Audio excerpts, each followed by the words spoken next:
Welcome to the Research of Entrepreneurship and Regional Development podcasts. Each publication in our journal is a great opportunity to share significant and audacious contributions to a large audience. My guest today is Felipe Symmes from Tecnológico de Monterrey Egadi Business School, Mexico. He recently published an article entitled The Visceral Imagination, Exploring the Visceral Aspect of Entrepreneurial Imagination through Roberto Bolaño's The Savage Detectives. It has been published in Entrepreneurship and Regional Development, a journal edited by Taylor and Francis. Felipe, welcome to our podcast. Thank you, Vincent. Can you tell us what is the origin of your paper? Why have you decided to address this particular topic? And what is the question you want to answer? Well, what I try to do here is I come from a background, like a strange background, really, because I have studied business economics, that I did a master's degree in sociology and a PhD in philosophy of science, mostly, if I can say. But I was always interested in entrepreneurship. I have a lot of fieldwork experience in entrepreneurship. I have been an entrepreneur myself. And when I started to explore the entrepreneurship literature, I see that the perspective of the entrepreneurial imagination was too much cognitive, was too much farther away from the experience of real entrepreneurs. And there I started to wonder myself why the literature is addressing the entrepreneurial imagination just as a cognitive phenomenon. And then when I started to go a little more in, I saw that there were different perspectives. There was a scientific perspective, let's say that the entrepreneur is learning all the time through data. We have performative perspectives that say, okay, the entrepreneur is there to learn, to create value. But I say, my experience when I was an entrepreneur was not like that, and the entrepreneurs that I have explored and studied were not mostly like that. So I saw that there was something missing, and then I started to explore an analogy of the entrepreneur. So let's say we always think of the entrepreneur as an opportunist or as a gambler. Let's say these are the most popular analogies of an entrepreneur, and I say no. These analogies maybe are not the ones that make us explore more nearly what the entrepreneur is all about, and especially entrepreneurial imagination. And there's where I say, okay, we have to explore the entrepreneur as a poet. What if we think of the entrepreneur as a poet, and in this way we can explore different facets of the entrepreneur that we have not seen? Okay, that's the main, if I can say, the methodological approach of the papers. Okay, so if we think of the entrepreneur as a poet, what is the entrepreneurial imagination all about? What are the main contributions of your paper? Well, the main contributions of my paper is that at the end, the creativity of the entrepreneur and the entrepreneurial imagination of the entrepreneur is more visceral than cognitive or performative or even spiritual, scientific. That means that the entrepreneur wants to bring a value to the world, much more as a poet, that it has little probabilities of succeeding. And at the same time, this creative energy, doesn't belong to him or her. It's outside him or her. And this is where I say in the paper, okay, when I put this novel of Roberto Bolaño, that he's a Mexican and Chilean writer, that he tells the story of these visceral poets, okay, that go all around the world during the 70s, 80s, and 90s. And I use them as an analogy to say, okay, then the first contribution is that we have to think of the entrepreneur, especially entrepreneurial imagination, more as a visceral aspect of entrepreneurship. And the visceral aspect is expressed through a connection to the flesh that is there outside of, and it's in the interconnection of relations. So the entrepreneur is not there learning just or performing or just a spiritual aspect of the imagination connecting, but more like connecting with the flesh that is within us in the relations that we have. That's why I talk a lot about in the paper, this visceral perspective talks about a sensuality of the entrepreneur, not the sensorial aspect of because if we talk about the sensorial aspect of entrepreneurial imagination, we're talking more again just about the mind, just about the sense. This is something more. If the entrepreneurial imagination is in the relations that entrepreneurs endeavor, we have to talk about the sensuality of the entrepreneurial imagination. And I always try to differentiate sensuality from sexuality. This is something, they have similarities, of course, but we're all sensual beings.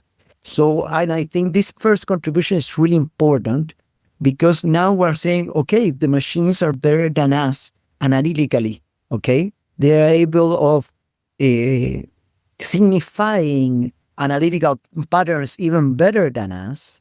Well, what is about the human beings, okay? So what is the role of entrepreneurs? And I think this visceral aspect, as we talks about the flesh, it talks about sensuality, it talks about maybe aspects that we as human beings, especially entrepreneurs, can be competitive in this AI era that is starting to emerge. And the second contribution is that entrepreneurs can access to poetic energy, and this is what makes them creative. It's not that the creative energy is in them. They can access creative energy fleetingly by experiencing sensual relationships that let them access this energy for fleeting moments. And then this allows them to create new worlds. And what is important and this is something that I talk a little bit more in the final words, is that this allows us to escape from the opportunist and gambler analogy. That for me is very important to leave these analogies behind, because I think that people that are against, let's say, entrepreneurs or capitalists in general, I think have a point when they say, are entrepreneurs really adding value? So I think because if the entrepreneurs are just opportunists or just gamblers, I think that they are not clearly adding value, because there is this value that is starting to emerge and they grasp this opportunity and they capture this value. And I say, no, but if we think of entrepreneurs as poets, the entrepreneurs want to bring value to the world that they are imagining, and they are poetically imagining through their sensual relations, there we can talk about that entrepreneurs are really adding value to the world. And there's why in the paper I end with this perspective of value and beauty, okay? So entrepreneurs would add value to the world only if they explore the creation of beauty. And there I use different examples. I talk a little bit about conventional entrepreneurs, even tech entrepreneurs like Elon Musk and Mark Zuckerberg, how they really they were not that clear what they were creating at the beginning. So really this cognitive aspect or this predictive aspect of what entrepreneurs are doing, entrepreneurs is never that clear. I think what he's doing or what she's doing, they don't know. And I think that's the beauty of it, of exploring that darkness poetically. And also I talk a little bit about other examples that are more artistic also, like Rick Rubin, that is a music producer that is really, I think, an entrepreneur that teaches us a lot about value and beauty. What was for you the main theoretical or maybe methodological challenge or challenges in addressing such a question? Oh, I think the method was where I really thank the editors. I think that the first version of the paper and the last version of the paper was really different. I think they really believed in the project that I was endeavoring. But this is a sole author paper, so I think needed a good editorial support. I think the main methodological challenge was that I'm trying to unite aesthetics with scientific language.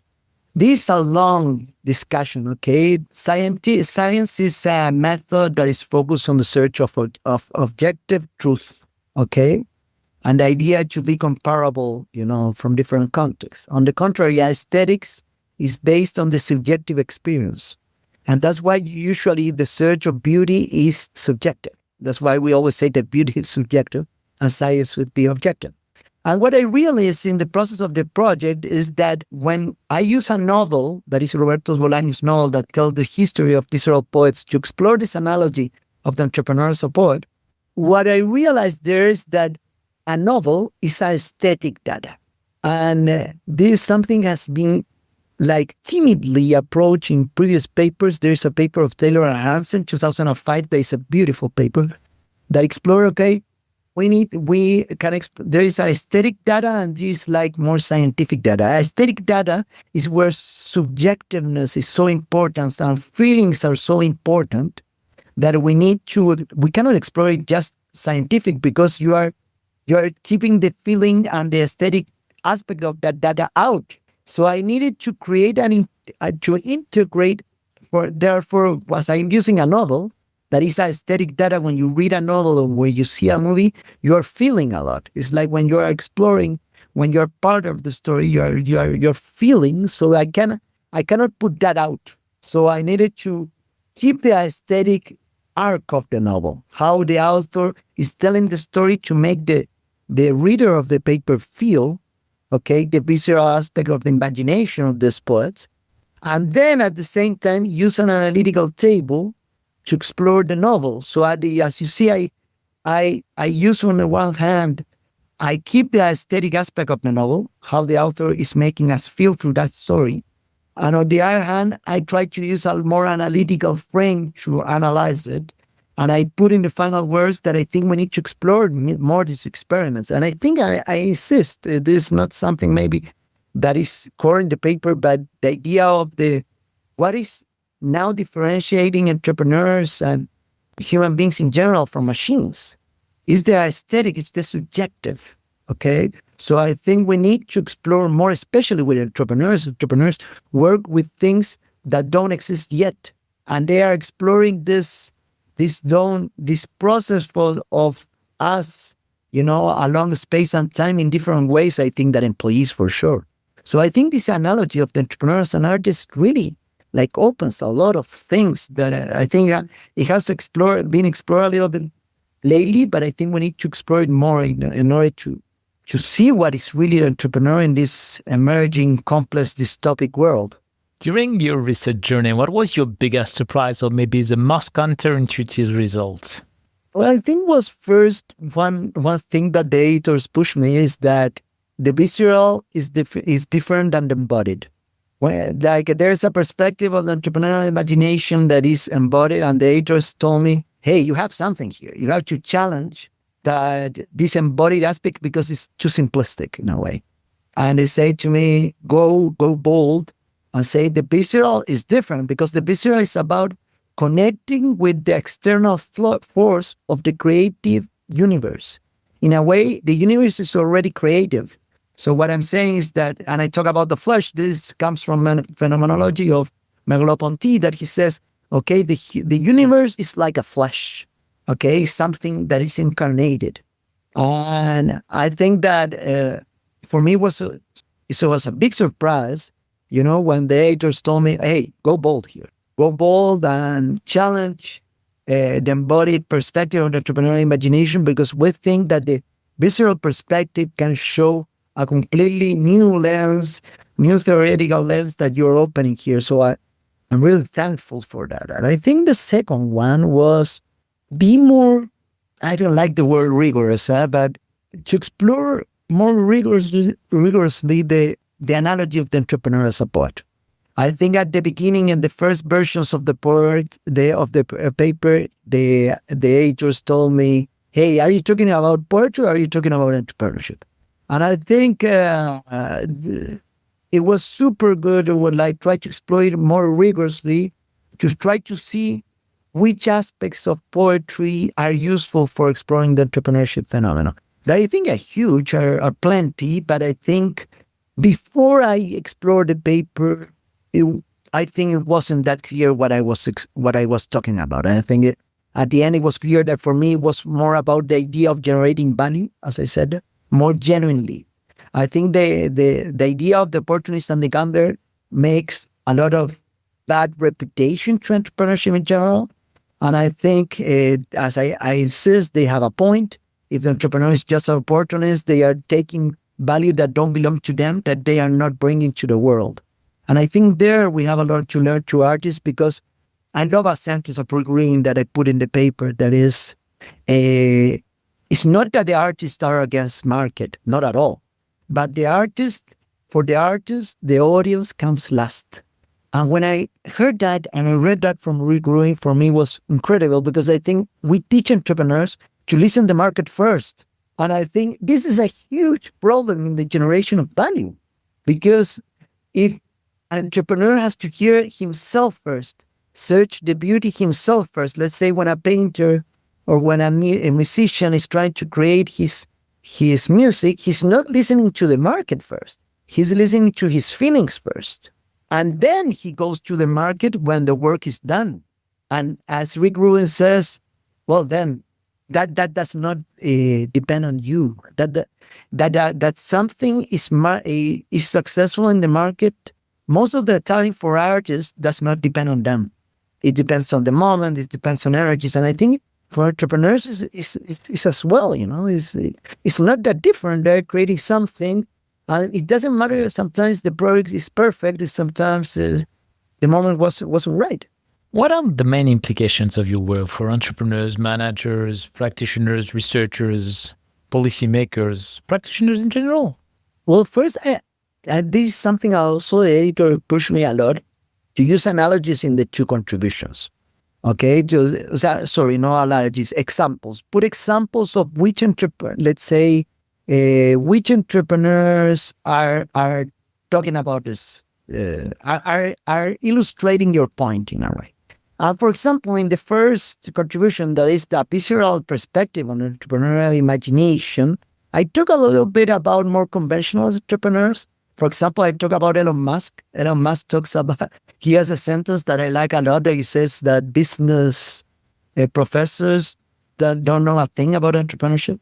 And I think that I don't agree completely. Obviously, I'm a professor, so well, I couldn't agree completely with that. But I think he has a point in terms that if we have a completely theoretical and scientific approach to entrepreneurship, this is worthless for entrepreneurs.